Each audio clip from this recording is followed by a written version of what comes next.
to another video. This is Carrot Carries the World. Today I'm doing another video, the mother and baby chat video for today. He is saying more words. He is walking a lot better with us, even though he still has. He's gone through a stage where he's been sort of testing the boundaries a lot, and then he will be understanding with walking, for example. He knows that if he wants to not be in the pushchair all the time, then he has to walk with me and Daddy and hold our hand at times, because there are busy roads where we live, and so it's important that he understands where he needs to hold our hand and where he can walk on his own. But have to be persistent and just persevere as much as you can. Sometimes it'd be easy to say, "Oh, give up," and that doesn't help the situation. You just start taking a step back. So you do have to persevere. Same with feeding himself. I mean, he's getting there, but he's still being lazy. So we're doing all we can to make sure if we do have another child, I don't want to still be feeding Henry myself. I want him by his 3rd birthday to be feeding himself with his spoon. And with the occupational therapy that he's going to be having in autumn, that will really help, because that helps with them to become more independent, easier for him, and not putting any pressure on him, but to teach him to put his shoes and socks on, for example. And toilet training will be another thing that we'll be doing.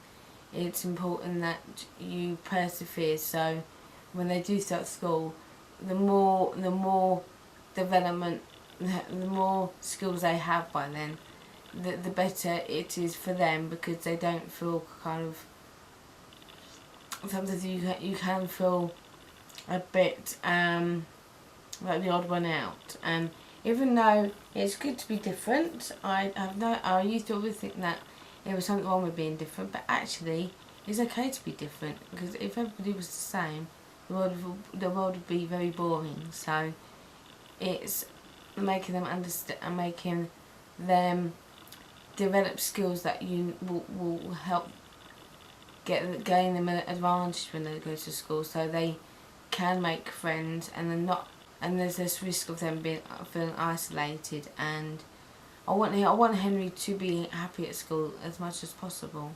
If there is something that he's not happy with, I want also at the same time for him to be able to talk to me, because I do think that sometimes children can often think it's best to keep quiet and not say anything, and that's where they can struggle at school. So one thing that I do want to make sure of Henry is that he, if he is struggling, that I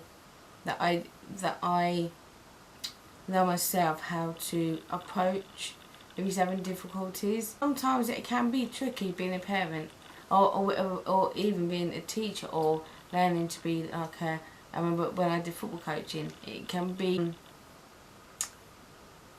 mind-boggling, because sometimes you think you should go in a certain way, and then you realise that the approach that you had was totally the wrong approach. So it's only to have the right approach when it comes to Henry and his development. I don't want to, you can't force children to do something if they don't want to do it, but what you can do is help support them, and acknowledge when they have done something good. I always acknowledge when Henry does something good, because I see that when I do that, it really has a massive positive effect, and helps him to see that, oh, that was a good thing, oh, okay, we'll do that again. Because children generally don't want to upset you or make you angry. A lot of the time they're still learning, and so they're learning what is good and what is bad. So, if you don't acknowledge that they're doing something good, then how will they know the difference between when they've not done something to when they have done something? So I do think it is important to acknowledge when they've done something good, or they've done a new skill. Like the other day, Henry was for the first time saying high five, actually saying it, and I really cheered like wow, and he was finding it really funny, because then he kept on him. It really still had a positive effect, because he thought, oh, I did the good thing there. It's down with the hit him. That actually I have got that wrong, in the fact that I've missed what it's actually trying to tell me. Because I think when I think it's all reaction that when you see someone hit somebody, it's like, no, don't do that, because you instantly go into action mode of stop, don't do that. And instead of thinking, oh, there's a reason why he's hitting me, and I realise now that it's actually normally because he wants a high five, and also because he's trying to communicate. But it's teaching Henry that no, that's not the way of doing it. Now what I do is if he going to hit me, I'll hold his hand and I'll say, what is it? And sometimes he will take my finger and take me. He'll hold my finger and then he'll take me what he's trying to say to me. Always, if you've got more than one child, obviously you can't always go where they want to go, especially if you've got another child who needs your attention. Trying to teach Henry that sometimes he has to wait. You go and take him upstairs straight away or take him out when I've got other things I want to do, or I just want 5 minutes to have a sit down, for example. So it's teaching him. Mummy will play with Henry with his toys, but there's some times where he will have to, wait and play with the toys on his own. And when Mummy's ready, then what she has done her but I've had drunk a cup of tea, for example, then she'll play. Interaction is important for children because they like interaction, and the more interaction they have, the better. So you need to understand that at certain times that they can't always have you can't always do what they want them to do at that time because of other things that you need to do. And Henry will kick off. He'll still do the way he bash his head or he'll hit out. But I'll say, no, Henry, now you need to learn to wait, and then once I've drunk my tea, then I'll come with you. And like the other day we was doing it, and then eventually he got that, okay, I have to wait, and he actually stopped, and he went off and played with his toys. And then when I drank my tea, I said, come on then, Henry. And then he realised, oh, okay, no, and now Mummy can go. But it's just teaching them, and it's kind of actions rather than words. When you do something, is showing the actions of what you're doing so they understand it more. So for example, when you say drink, if you say drink, you do that for drink, they'll understand that, with a cup, for example. So you drink a cup of tea and you say, oh, drink, and drink it. I understand like that as a drink. Like Henry understands that that's what you use to drink out of, and so that is a water bottle, for example. He's, so he's making associations with images and actions, and so I've been doing a lot of sort of that to try and help him with his communication. And with the occupational therapy, his last appointment that he had, which was beginning of the month, which is after I did my last monthly chat. That was basically introducing us as parents, because there was 2 other mums and children, and introducing the children and ourselves to the occupational therapy and what they actually do.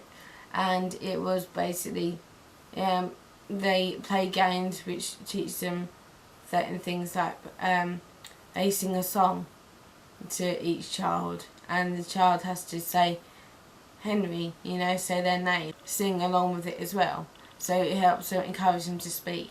Also, sign language. So I know it's like teaching that means stop. They taught me at the nursery, which was you go no, and if they want more, it's that.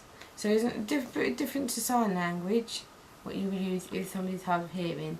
It's less detailed, but it's kind of still some actions that mean words. And again, it's kind of they understand certain actions and they make a session with words, and the more associations they make, the more words they will speak. And the one good thing that Henry did do because whenever I go to nursery and pick them up, what I love so much is that they do give you feedback of how they were the day, if they ate their lunch, how they was in themselves. And Henry had a good day. I've only had one session, or a couple of times, where he's had bad feedback. There are other children that are slightly older than him, and he's learning from them, and basically they were driving cars and he was mimicking the sounds they were doing. So he is now learning, because before, any other children, he would join in, but lots of the time he'd be like in his own little world and didn't really know what to do, and kind of didn't understand what, monkey music, for example, when they used to have to go and find, you know, the toy monkey, he'd be like, okay, what we supposed to do here? And he'd be like running around, and all the kids, other kids knew what they were looking for, but Henry didn't. So he is starting to copy other children, follow, which is helping him with the development, which is really good. And what was so sweet is that, like, they all sort of gathered around him and took him to the gate to come and meet me, so which was really sweet. And that is so nice. It's so nice to see children help other children, and that's what it should be like. That's what should be taught to children, is not arguing. And I do think a perception that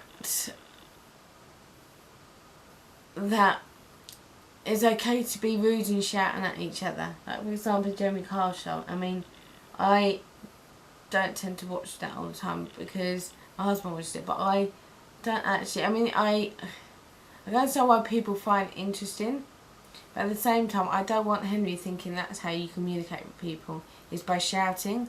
Reality TV, sometimes it gives the wrong perception of how you should be with another person, and isn't really a good example of how to communicate with people. It's interesting because what it does do, it lets you see how different characters are with each other, games being played, how they kind of respond to it.